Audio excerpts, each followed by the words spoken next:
పెళ్లికొస్తున్నప్పుడు ఇంకొంచెం మంచి బట్టలు వేసుకోలేకపోయావా? మీరింటా ఉన్నప్పుడు మా రిలేటివ్స్ అని చెప్పుకోవడానికి మాకు సిగ్గుగా ఉంది. ఏంటి ఆంటీ, మీరు షాప్ చెప్పారా? మా అమ్మకు ఒక మంచి చీర చూపించండి. మా షాప్ లో చీర కొనే స్థాయి మీకు లేదులే. బయట రోడ్డు పైన అమ్ముతుంటారు, అవి కొనుక్కోండి.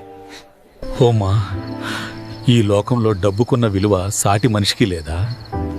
మన వాళ్ళు కూడా డబ్బుంటేనే మనకు గౌరవం ఇస్తారా? అయితే ఇలాంటి వాళ్ళకి డబ్బుతోనే సమాధానం చెబుదామమ్మా. మన సత్తా ఏంటో చూపించాలి. పాలమ్మా, పాలు మీ ఇంటి దగ్గరికి వచ్చాయి. అన్నా, నాకు ఈ 2 ఆవులమ్ము.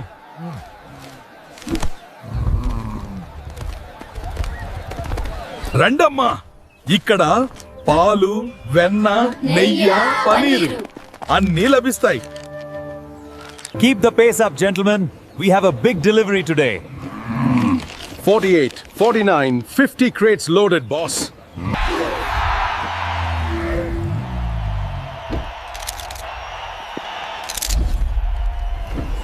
హల్క్, నువ్వు బంగారు దుకాణం తెరిచావా? ఆంటీ, మా దుకాణంలో బంగారం కొనే స్థాయి నీకు లేదు. బయట వాళ్ళు నకిలీ నగలు అమ్ముతారు, వెళ్ళి అవి కొనుక్కో.